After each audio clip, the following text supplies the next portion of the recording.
My name is Stephen Nugent. I am from the Thursday 8am Purple group, and our group's topic for our installation was War, What is the Point? My chosen creative art is music, and my learning strand is science. And I will be creating a piece of music that demonstrates the evolution of weaponry throughout the history of war.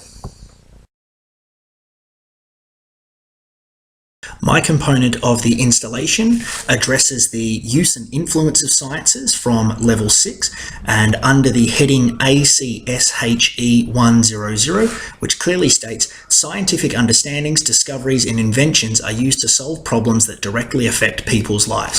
How I have adapted that to what we are doing is I'm going to be looking at how discoveries and inventions have been made to improve the weaponry that is used in war so that basically society can kill each other more effectively.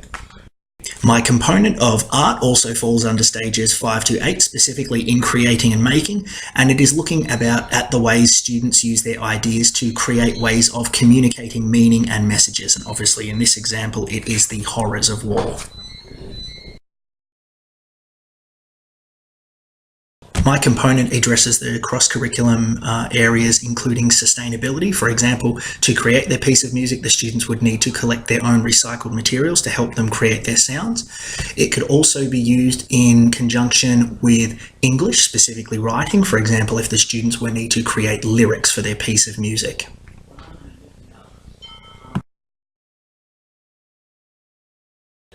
As developing sort of assessment guidelines for the creative arts is slightly more difficult, I'm looking at this as assessing the students on their ability to reflect as well as create.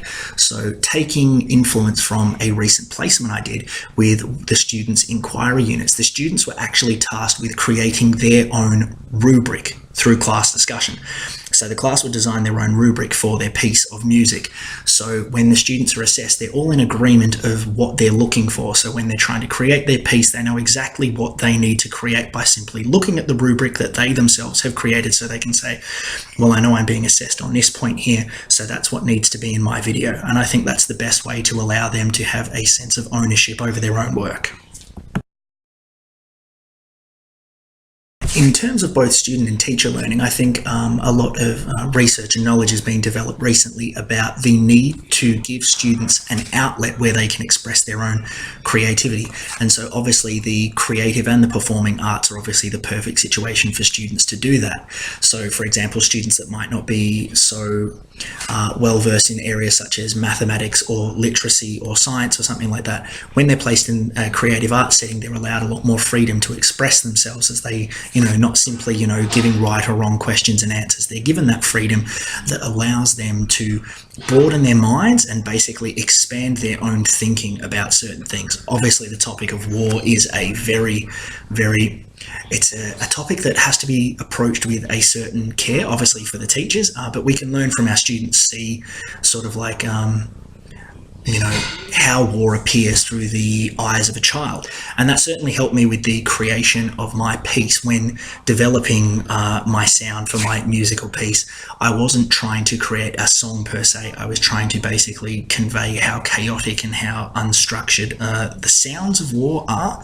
So I think that's a good opportunity, because if you were to give this same task to a student, I think it would be very rare for you to find two students to give you the exact same piece of work unless they worked together. A lot of my research has helped me get a better grasp on the importance of creative arts for students, as I've discussed earlier in the video.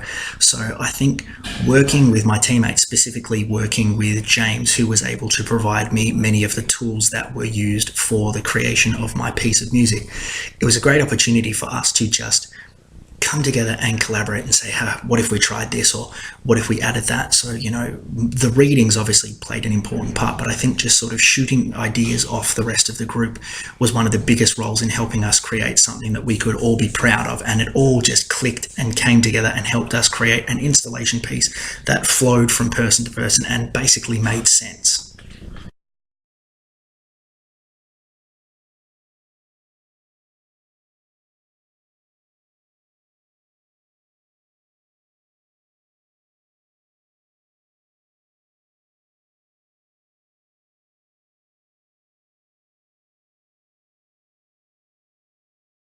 In terms of the creation process of my individual component, more than anything, it was very time consuming. Obviously, I was able to work closely with James Sicurus, who had access to a lot of rifles, which helped.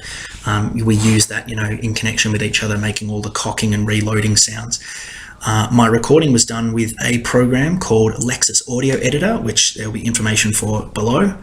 It allowed me to layer multiple audio tracks. So first we recorded the sounds of the guns, then we went outside and recorded the sounds of boots crunching, then we put rocks and sticks clacking together. So in trying to incorporate the evolution of weaponry, so obviously it starts with the sounds of, marching boots, then we had sticks and rocks, like the cavemen, progressing to us clanging together knives to create the sounds of swords. Then obviously we had the guns cocking, and then just using a slide whistle at home, I was able to simulate the sounds of bombs. It was actually funny, for the boots and the rifle noises didn't actually sync up originally. Thankfully, the program I had allowed me to digitally slow down the sounds of the footsteps in order to get them to sync up completely. Also, the audio at the very start of the video was created with myself just sitting in my car and recording multiple tracks of radio static. And then I recorded myself uttering the infamous remark, Kenneth Tompkins' Bainbridge made to Robert Oppenheimer, which was, "Now we are all sons of bitches," said after they witnessed the dropping of the first bomb. And I pitched that down to basically an almost unrecognizable level. But if you were to go and watch the video again, that audio that is over the top of the propaganda films is actually what I'd recorded. So there were actually two sections of music that I'd made for the video. One final minor annoyance for the video is I accidentally sent the incorrect music file first. So the file that I originally sent was just the sound of the guns and the boots.